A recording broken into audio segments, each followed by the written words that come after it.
India TV YouTube channel को subscribe करें और बेल आइकन दबाएं। कोरोना की वैक्सीन पर यू टर्न के बाद मुलायम की छोटी बहू ने भी अखिलेश यादव को नसीहत दी है। अपर्णा यादव ने कहा है कि अखिलेश यादव को पहले ही टीके पर यह बयान देना चाहिए था।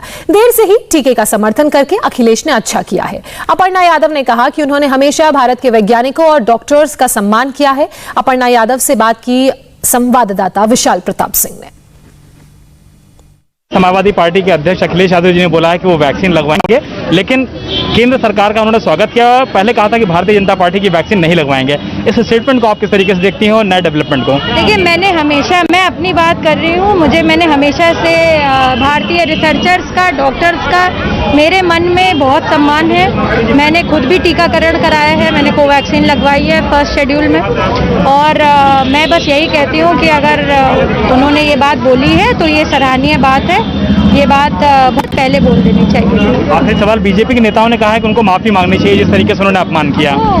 बीजेपी के लोग देखें कि किस प्रकार से क्या करना है। मैं तो बस यही कहूंगी कि उन्होंने ये समर्थन किया, ये अच्छी बात है। आखिरी सवाल, चुनाव आने वाला है, क्या आप लगता है कि चाचा जी और अखिलेश भैया की सुलह होगी? देखिए, अच्छा है, अगर हो जाए तो अच्छी बात है, मगर ये दोनों डिसीजंस इतने महत्वपूर्ण हैं, दोनों लोग इतने महत्वपूर्ण हैं कि आपस में जब तक ये तारतम्य नहीं बैठाएंगे वार्तालाप का, तब तक कोई मकाम किस प्रकार से हासिल करेंगे इस बात पे कि एक होंगे कि नहीं, ये दोनों लोग जान सकते हैं। आप चाचा जी के साथ जाएंगे कि भैया के साथ? मैं नेताजी के साथ हूँ और नेताजी को मैंने टीका भी लगवा दिया इसलिए। तो निश्चित तौर पर मुलायम सिंह यादव की छोटी बहू अपर्णा यादव का कहना है कि जो स्टेटमेंट अखिलेश यादव ने दिया है ये स्वागत योग्य है और सभी को वैक्सीनेशन लगवाना चाहिए। वो खुद वैक्सीन लगवा चुके हैं और नेताजी यानी कि मुलायम सिंह यादव ने वैक्सीन लगवाई है। इसको लेकर के भी उन्होंने खुशी जाहिर की है और कोरोना का अंत हो जल्द से जल्द पूरे देश में, उत्तर प्रदेश में, ये मांग की है आज बजरंगबली से मुलायम सिंह यादव की छोटी बहू अपर्णा यादव ने। क्या नाम है? मनोज के साथ विशाल प्रताप सिंह, इंडिया टीवी, लखनऊ। तो पहले कोरोना के टीके को बीजेपी का टीका कहने वाले अखिलेश यादव को लगता है कि अब अपनी गलती समझ में आ गई है और यही कारण है कि उन्होंने आज ट्वीट करके कहा कि वो बीजेपी के टीके के खिलाफ थे, लेकिन अब वो भारत सरकार के टीके का स्वागत करते हैं। जिन लोगों ने टीका नहीं लगवाया है उनसे भी अखिलेश यादव ने टीका लगाने की अपील की। इससे पहले 2 जनवरी को अखिलेश यादव ने वैक्सीन को बीजेपी की वैक्सीन कहकर टीका लगवाने से इनकार कर दिया था। अखिलेश यादव ने कोरोना की वैक्सीन पर क्या कहा है ये भी आपको बताते हैं।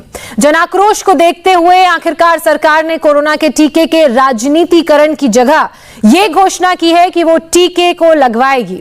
हम भाजपा के टीके के खिलाफ थे, पर भारत सरकार के टीके का स्वागत करते हुए हम भी टीका लगवाएंगे और टीके की कमी से जो लोग इसे लगवा नहीं रहे हैं और लगवा नहीं पा रहे हैं उनसे भी अपील करेंगे कि उनको भी ये टीका लगवाना है। इससे पहले अखिलेश यादव ने मेड इन इंडिया वैक्सीन को बीजेपी की वैक्सीन कहा था। टीकाकरण शुरू होने से पहले 2 जनवरी को अखिलेश यादव ने क्या कहा था यह भी आप सुन लीजिए। देखिए, मैं तो नहीं लगवाऊंगा अभी वैक्सीन, मैंने अपनी बात कह दी और वो भी बीजेपी लगाएगी उसका भरोसा करूंगा मैं? अरे जाओ भाई, अरे अपनी सरकार आएगी सबको फ्री वैक्सीन लगेगी। हम बीजेपी का वैक्सीन नहीं लगवा सकते। तो 2 जनवरी वाला बयान आपने अखिलेश यादव का सुना। वैक्सीन पर अखिलेश ने कैसे यू टर्न लिया है ये भी जानिए। पहले अखिलेश यादव ने कहा था कि बीजेपी की वैक्सीन नहीं लगवाएंगे, लेकिन अब उन्होंने कहा है कि भारत सरकार के टीके का स्वागत करते हैं और वो भी टीका लगवाएंगे।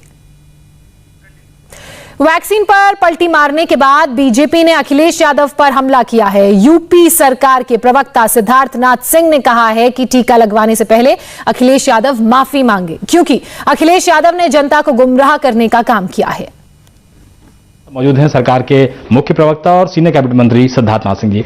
सर, आज के जो अखिलेश यादव जी का ट्वीट है उसको किस तरीके से देखती है भारतीय जनता पार्टी? देखिए, अखिलेश यादव जी एक भ्रमित राजनीति और स्वार्थ की राजनीति करते हैं। जो इस प्रकार की भ्रमित और स्वार्थ वाली राजनीति करते हैं उनको मुंह की खानी भी पड़ती है और इसीलिए अखिलेश यादव को थूक के चाटना पड़ रहा है।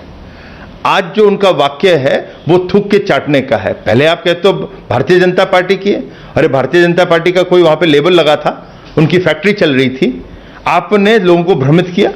कितने लोगों को आपने जो संक्रमण है या मौत के मुंह तक की ढकेल दिया आपने। छोड़ दीजिए उत्तर प्रदेश की जनता, आपकी खुद की कार्यकर्ता नहीं है उत्तर प्रदेश में, उनका परिवार नहीं है, क्या उनको आपने उस कुएं में ढकेला कि नहीं ढकेला? क्या घटनाएं होंगी हमें नहीं पता, मगर उसके लिए आप जिम्मेदार हो या नहीं हो, इसके लिए अखिलेश यादव को माफी मांगनी चाहिए और अपील करने के बाद ही, माफी मांगने के बाद ही उनको वैक्सीन लगवाना चाहिए। तो वहीं यूपी के हेल्थ मिनिस्टर जय प्रताप सिंह ने भी वैक्सीन पर अखिलेश यादव के यू टर्न के बाद हमला बोला है। तो समाजवादी पार्टी के प्रवक्ता सुनील साजन ने कहा है कि वैक्सीन बीजेपी की नहीं, देश की है। जब इन्होंने इस तरह का बयान दिया था, बहुत बचपना वाला बयान दिया था, ये सब चीज़ इनको बोलना भी नहीं चाहिए। आप मुख्यमंत्री भी रह चुके हैं, इतने बड़े प्रदेश के मुख्यमंत्री रहने के बाद इतना हल्का बयान नहीं देना चाहिए। और फिर मैं कहता हूं कि ठीक है, आज उनके पिताजी ने लगा भी लिया है और वो भी तैयार हो गए, उनके पिताजी के कारण लगाए या जिसके कारण लगाए। सवाल ये बात नहीं है, सवाल एक बीमारी के सामने मात्र एक टीका ही है जो हमको सबको सुरक्षित रख सकता है। इस बात को इनको समझने में इतना समय लगा, ये मैं नहीं समझ पा रहा हूँ कि क्या इनके दिमाग में है। राजनीति करने के लिए जब आप जीवित रहेंगे तब तो आप राजनीति करेंगे, अगर आपके अंदर जान ही नहीं है, आप जीवित ही नहीं रहेंगे, तो आप राजनीति क्या करेंगे। देखिए, समाजवादी पार्टी के माननीय राष्ट्रीय अध्यक्ष जी ने कई बार इस बात को स्पष्ट किया है कि भारतीय जनता पार्टी वैक्सीन को अपनी वैक्सीन बता रही है, लेकिन कम से कम अब भाजपा को समझ में आ गया, जब पूरा देश गुस्से में है, तो कम से कम उन्होंने ये वादा किया है कि हम टीकाकरण कराएंगे। माननीय राष्ट्रीय अध्यक्ष जी ने भी कहा कि हमने कहा था कि हम भाजपा का टीका नहीं लगवाएंगे, लेकिन वैक्सीन देश की है, भारत की है, उसको लगवाने के लिए वो भी तैयार हैं, और भाजपा देश नहीं है। नमस्ते, मैं हूं मीनाक्षी जोशी। वीडियो और खबरों से अपडेट रहने के लिए India TV YouTube channel subscribe करें, बेल आइकन दबाना ना भूलें। जुड़े रहें इंडिया टीवी के साथ।